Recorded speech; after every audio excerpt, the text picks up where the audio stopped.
अस्सलाम वालेकुम एवरीवन, मेरा नाम असद है और आज मैं सी प्रोग्रामिंग लैंग्वेज की एक कंप्लीट ट्यूटोरियल सीरीज बनाने जा रहा हूँ। तो इस ट्यूटोरियल सीरीज में मैं सी लैंग्वेज के तमाम टॉपिक्स को कवर करूँगा। आज लेसन नंबर 1 है और इस लेसन में सी लैंग्वेज का एक ब्रीफ इंट्रोडक्शन होगा।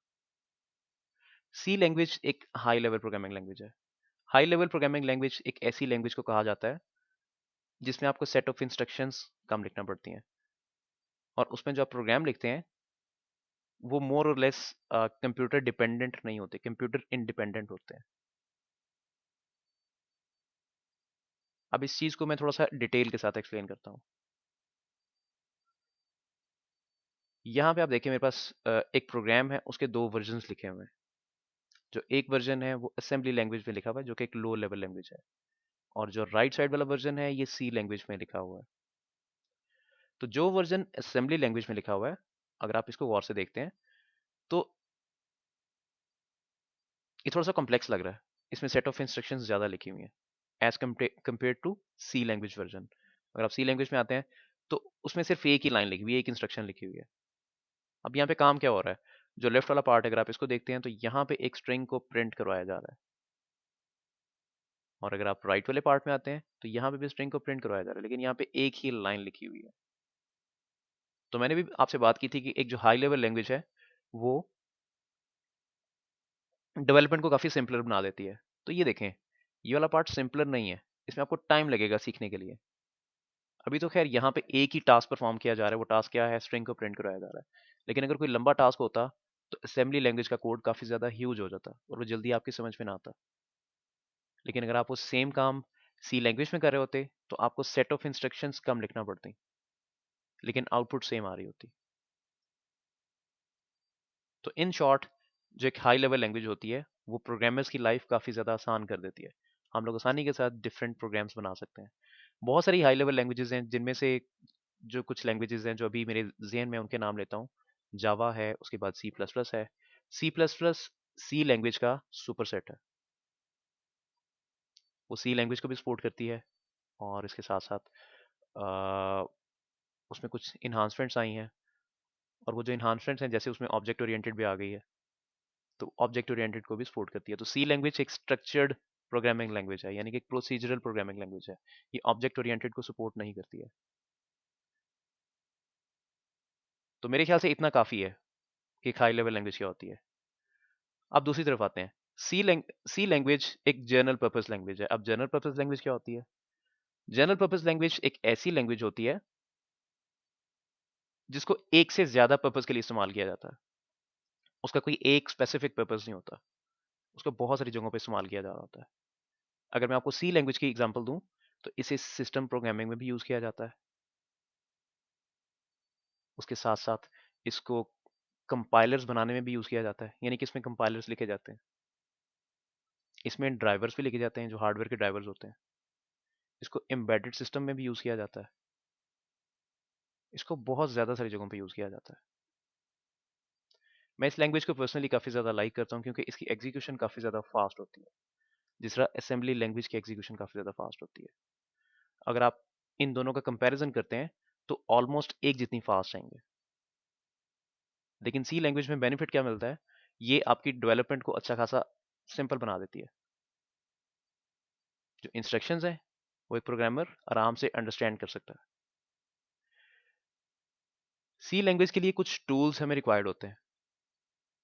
एक टेक्स्ट एडिटर रिक्वायर्ड होता है, और उस टेक्स्ट एडिटर के साथ हमें आईडीई रिक्वायर्ड होता है, जो कि कंपाइलर है। आईडी स्टैंड करता है इंटीग्रेशन डेवलपमेंट किट, मैंने ऑलरेडी नीचे मेंशन किया हुआ है।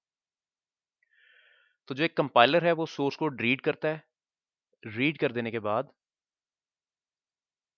आउटपुट दे देता है। तो आउटपुट क्या होती है, मशीन कोड होता है। मशीन कोड क्या होता है, मशीन कोड जीरोज और वंस की लैंग्वेज होती है, यानी कि बाइनरी लैंग्वेज होती है। एक एग्जीक्यूटेबल फाइल बना देता है, और एग्जीक्यूटेबल फाइल की जो एग्जीक्यूशन है वो काफ़ी ज़्यादा फास्ट होती है। चलें अब टूल्स देख लेते हैं जो कि स्पेसिफिकली हम सी लैंग्वेज के लिए यूज़ करेंगे। आपके पास काफ़ी सारी चॉइसेस हैं, जो टूल आपको सूट करता है आप कोई भी टूल यूज़ कर सकते हैं। लेकिन जो मैं टूल यूज़ करूँगा वो बेसिकली कोड ब्लॉक्स है। ये मैंने ऑलरेडी इंस्टॉल किया हुआ है। अगर आप इसको इंस्टॉल कर लेते हैं तो उसका आइकन आपको इस तरह से नजर आएगा। आप इसको इंस्टॉल कैसे करेंगे मैं आपको स्टेप्स दिखा देता हूँ।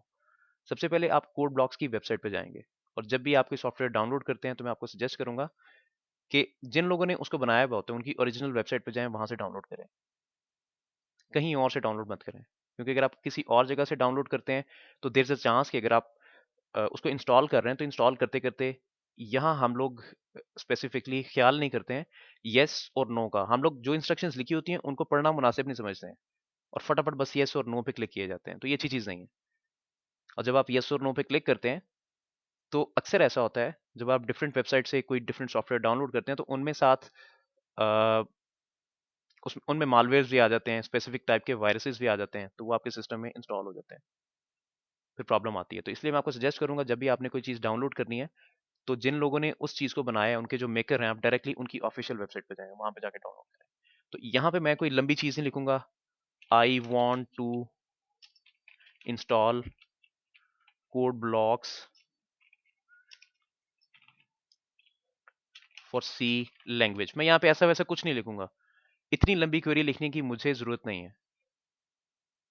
ये कुछ एडिशनल काम है, मैं इसलिए कर रहा हूँ क्योंकि बहुत सारे लोग मुझसे क्वेश्चन करते हैं मैंने फलां चीज़ ढूंढी थी मुझे मिली नहीं थी।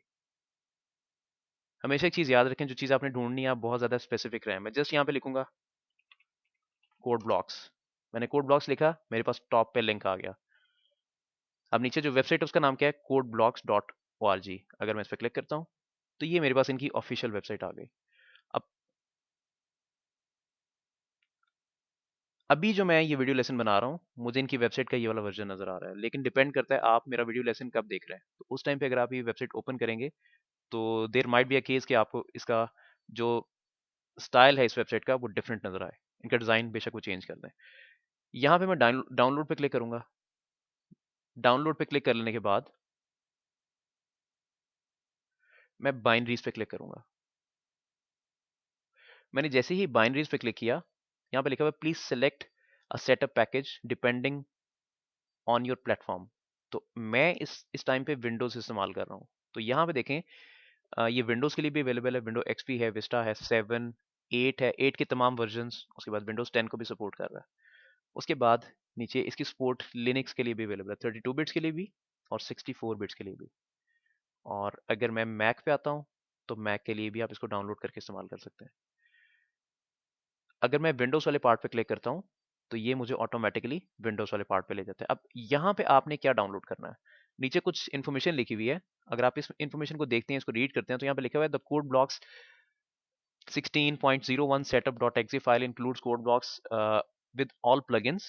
The code blocks 16.01 setup non-admin.exe file is provided for convenience to use that do not have administrator rights on their machines. तो यहाँ पे नीचे कुछ डिफरेंट नोट्स लिखे हुए हैं, आप इन नोट्स को पढ़ लें। इन नोट्स पढ़ने के बाद जो वर्जन आपको रिक्वायर्ड है आप डाउनलोड कर लें। ठीक है, एक वर्जन यहाँ पे सेकंड नंबर पे आ रहा है, ये इसमें क्या लिखा हुआ है, code blocks dash 16.01 min gw dot setup dot exe. Exe file includes additionally the gcc /g++ compiler and gdb debugger from tdm gcc version, उसका वर्जन आगे लिखा हुआ है उस कंपाइलर का। The code blocks 16.01 mingw fortran.setup.exe file includes additionally to the G Fortran compiler। तो हमें basically जो यहाँ पे जरूरत है, हमें सी लैंग्वेज के लिए कंपाइलर की जरूरत है और उसके साथ साथ एक टेक्स्ट एडिटर की जरूरत है। तो ये बंडल पैक आपको डाउनलोड करना पड़ेगा। तो यहाँ पे जो ये वाला बंडल पैक है, code blocks dash 16.01 min gw setup dot exe, आप इसको डाउनलोड करके इंस्टॉल कर लें। ये एग्जीक्यूटेबल फाइल है, आप इस पर क्लिक करेंगे ये डाउनलोड हो जाएगी और डाउनलोड हो जाने के बाद आप इसको इंस्टॉल कर लेंगे। इंस्टॉलेशन इसकी बहुत ज़्यादा सिंपल है। जब आप इसको इंस्टॉल कर लेंगे तो इंस्टॉल कर लेने के बाद डेस्कटॉप पे आपके पास इस तरह से इसका आइकन नज़र आ जाएगा। और अगर मैं इसको ओपन करता हूँ,